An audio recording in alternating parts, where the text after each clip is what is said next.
Le TCM Denain et le Tennis Club de Paris ont donc soulevé le trophée des championnats de France par équipe 2014.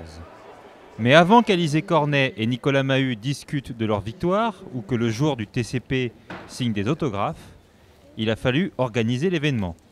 Un honneur qui est revenu à la Ligue des Flandres pour la 3e année de suite, la dernière aussi. Beaucoup de fierté surtout parce que ça a mobilisé beaucoup d'énergie pendant ces 3 années avec des bénévoles qui se sont investis avec beaucoup de plaisir. Je trouve ça assez formidable, assez fantastique. Évidemment, déjà, ça a permis de rénover notre centre de ligue qui en avait bien besoin. Et ces phases finales de première division nous ont permis de le rénover. Et c'était le premier événement après la rénovation.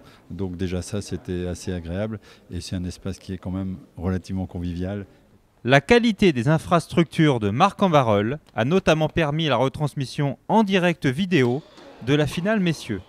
Jean Gachassin a tenu à remercier la Ligue des Flandres pour la qualité de son accueil et de son organisation. Oui, tout à fait. C'est la raison pour laquelle je disais à Télédos, le président de la Ligue, organisateur de ce championnat, que j'étais un petit peu triste parce qu'on était, depuis 3 ans, on était bien accueillis.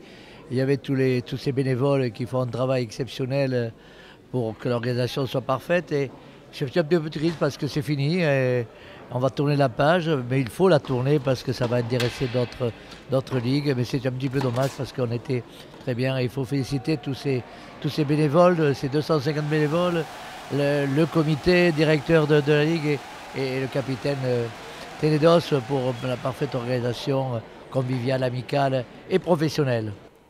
Après 3 ans de bons et loyaux services, les Flandres vont passer la main, mais un tel événement ouvre l'appétit. Je pense qu'on va faire une pause parce que déjà nos partenaires tirent un petit peu la langue. C'est vrai qu'on est dans des conditions économiques qui ne sont pas toujours favorables, notamment dans le Nord. Donc il va falloir faire une pause.